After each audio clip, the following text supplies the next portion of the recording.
My presentation today will be a presentation about one mnemonic that we generally refer to as the art of memory. And the aim of this presentation is to make you discover these specific mnemonics and to explain to you how it was adapted sometimes to learn languages. Mostly how to learn vocabulary. This mnemonic was the topic of my PhD that I've just finished this February. And the sources I will mobilize today are manuals of this technique. Maybe you have heard about it because it was popularized by Francis Yates' book, The Art of Memory. It is sometimes referred as the classical mnemonic, classical art of memory, Ciceronian art of memory, local art of memory. It has a lot of names. And it's now part of the pop culture as a memory palace technique. We can find it on the series from the BBC, Sherlock, for example, or Hannibal Lecter books and movies. Yeah. For those who have not watched Sherlock from the BBC, I will give a very quick explanation on how this technique works. Okay? It basically requires two main components. The first is a mental image or several mental images. One very famous example is from a rhetoric manual from the Roman Republic period or the beginning of the empire. I don't remember, Rhetorica ad Aereum, in which there is this example of a narrator who wants to remember something about witnesses.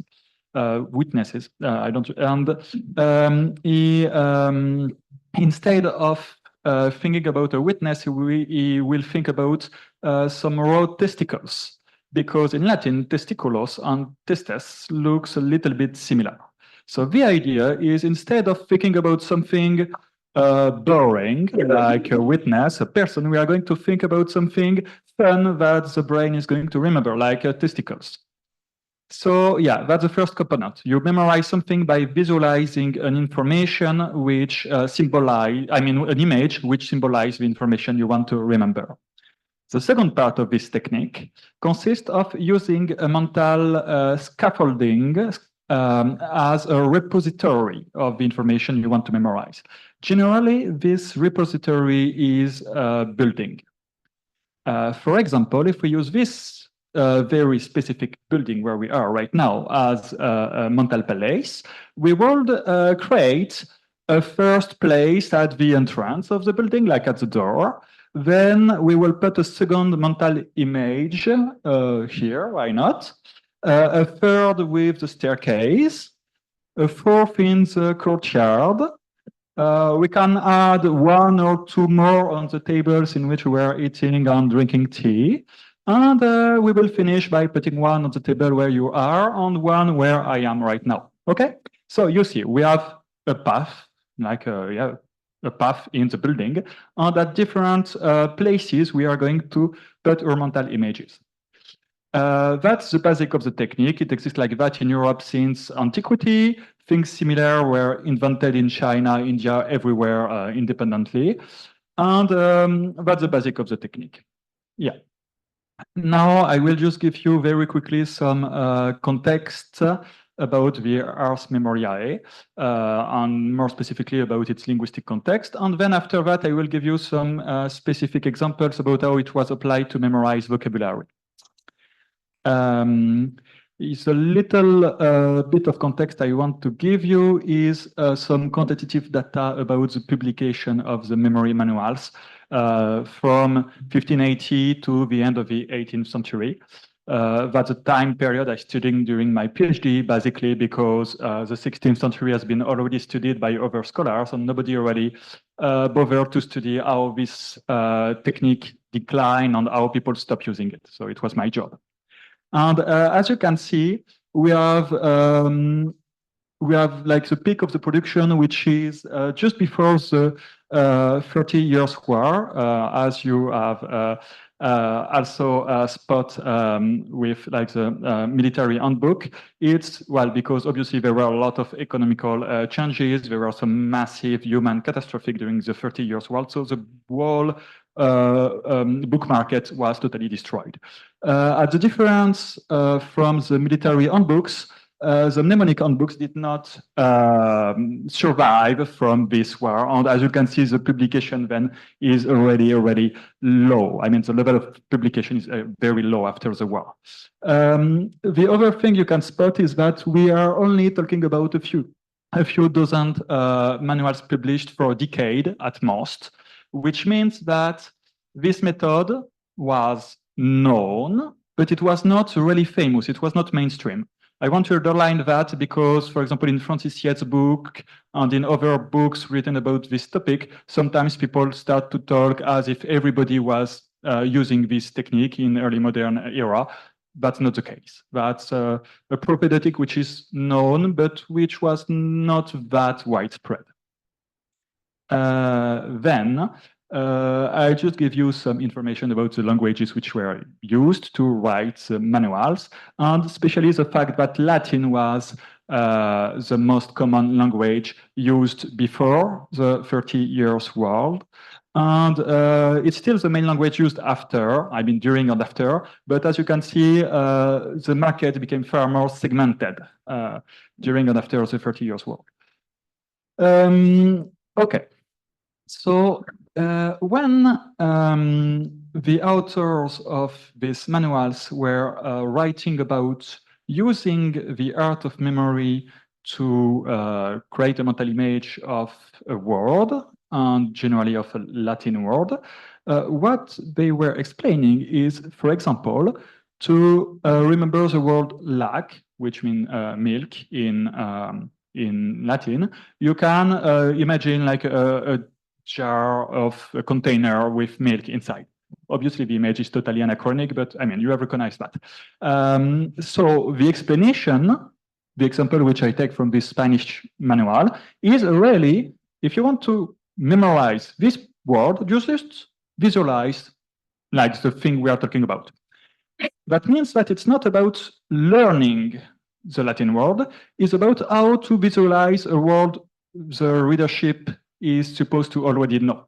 So the authors of these manuals, and I'm talking about it like in general, they suppose that their readers were already fluent, or at least they were able to understand Latin, as their explanation about how to memorize Latin words were actually explanation about how to visualize a word, to memorize it, but not how to learn the vocabulary, not how to acquire new vocabulary. Sometimes the authors actually provide some explanation about how to learn a new vocabulary. So there is exactly one sentence in this 400 pages book about how to use the art of memory to acquire a new word. Yeah, by creating an image of the word we want to learn, and an image close to it, which means the word in itself. So phonetic from one part and meaning another part. And then, once again, you have to believe me. I mean, I've read hundreds of manuals I've shown you the data about. So once again, it's very, very common in these manuals to talk a little bit more about difficult languages like Hebrew, Arabic, Chaldean, Greek, and Persian.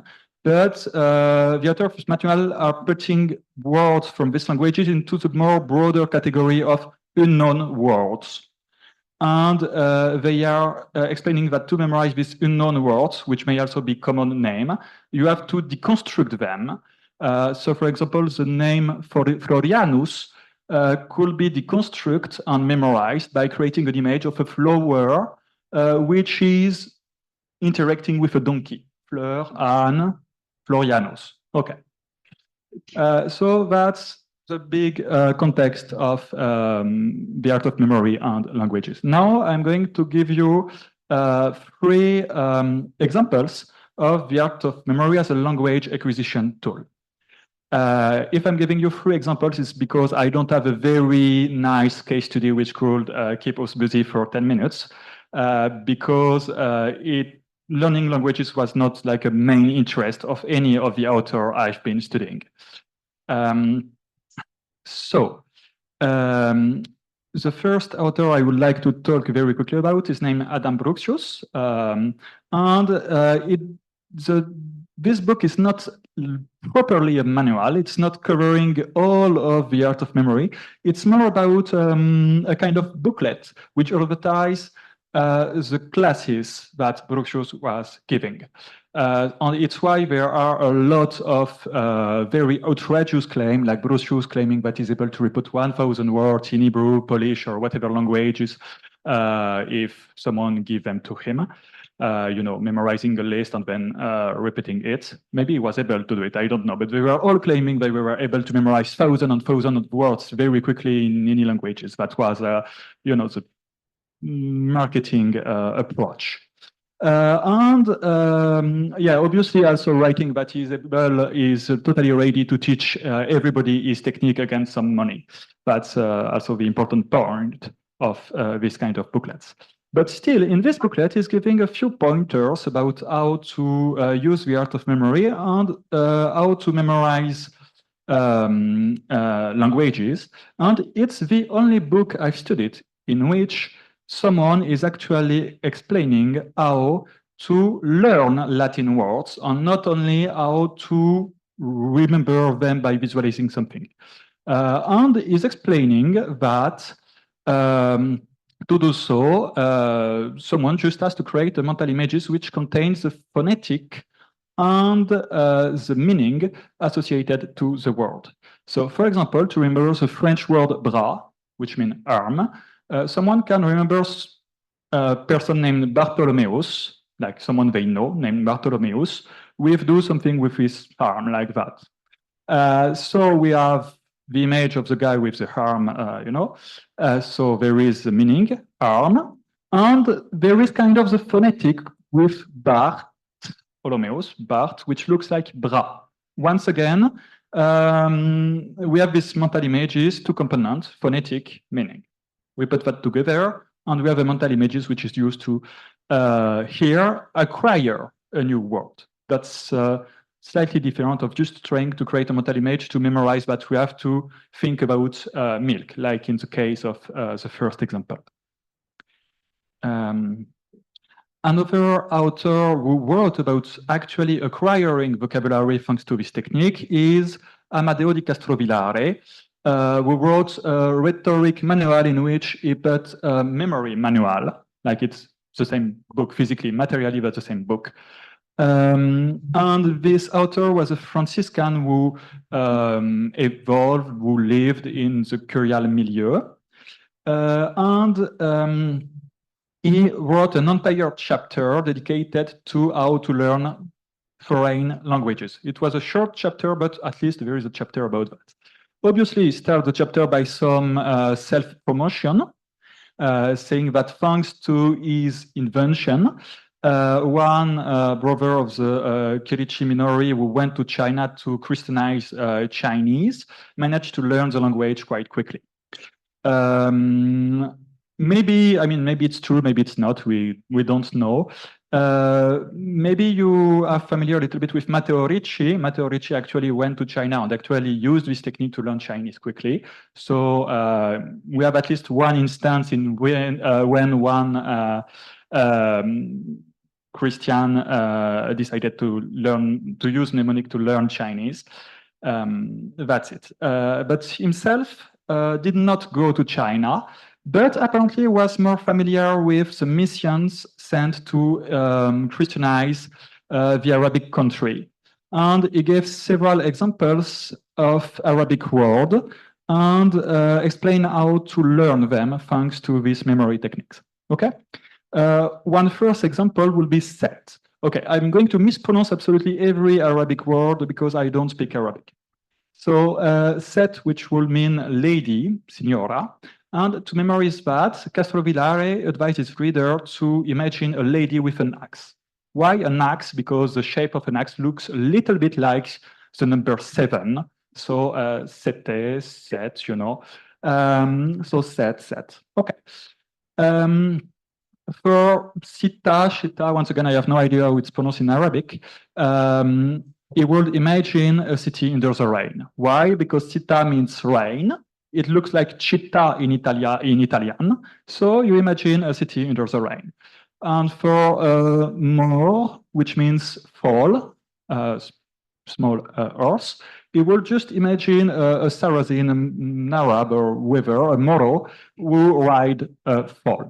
Okay, so that's the same technique than for Latin. We create an image in which we have the phonetic and we have the meaning of the vocabulary of the word we want to memorize.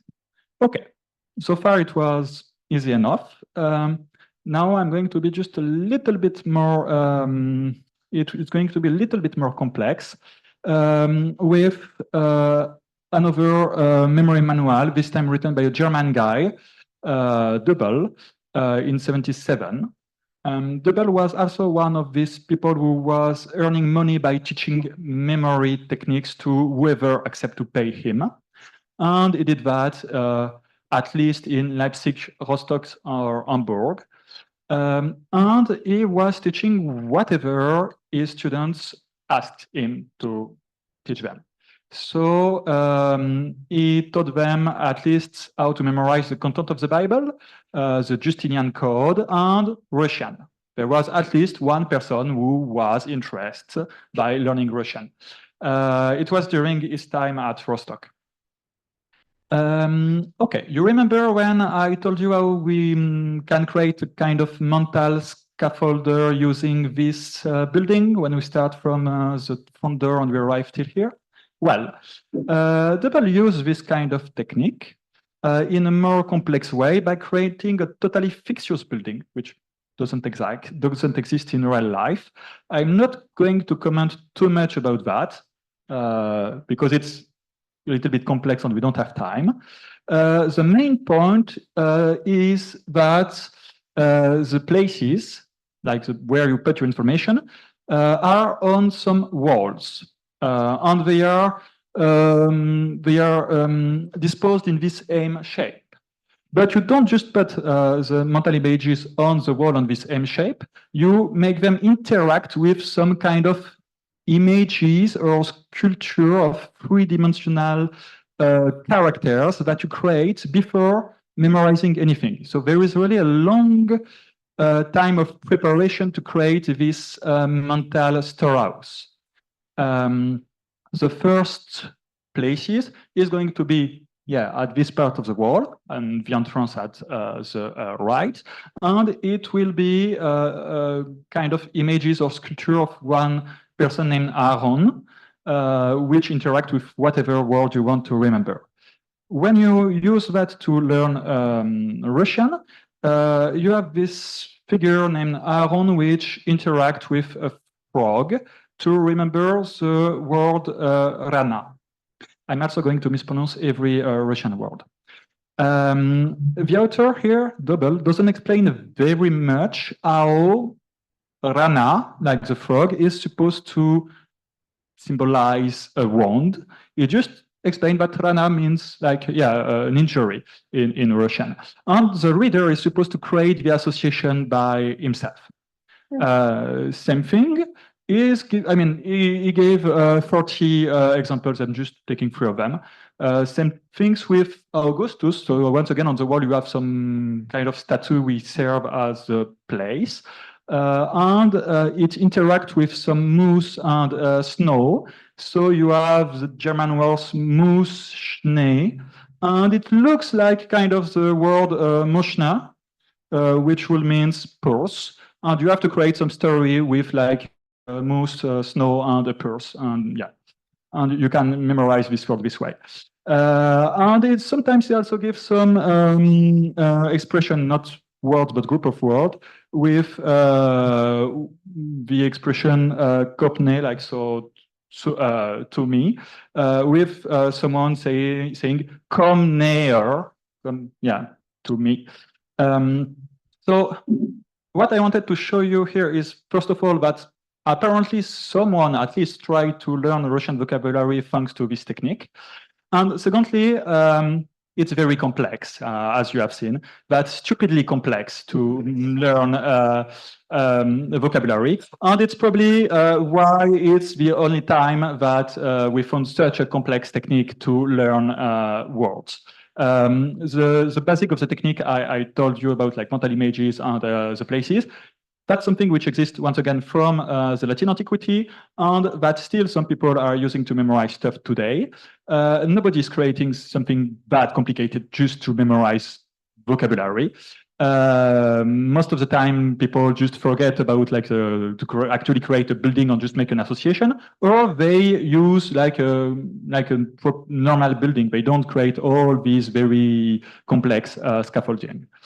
So that may be an explanation why this technique is not that frequent when it comes to language acquisition or vocabulary acquisition, because it takes you too much time to prepare to use this technique than to actually using it. You can just rote learning instead.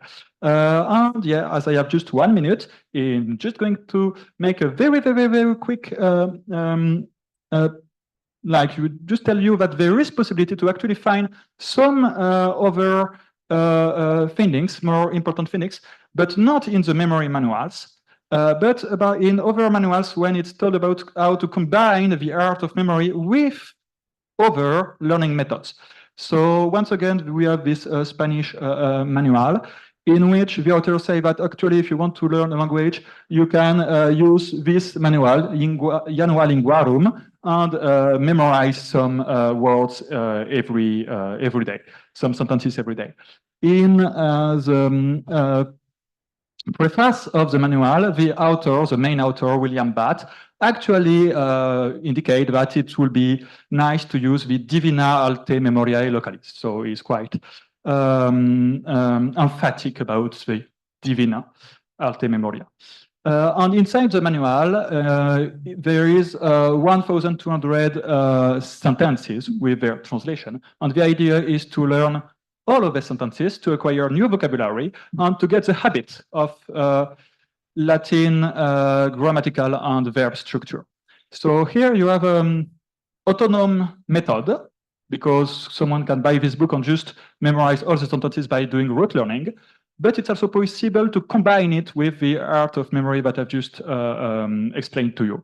And maybe we will find some other references about combining one pre-existent method with these mnemonics.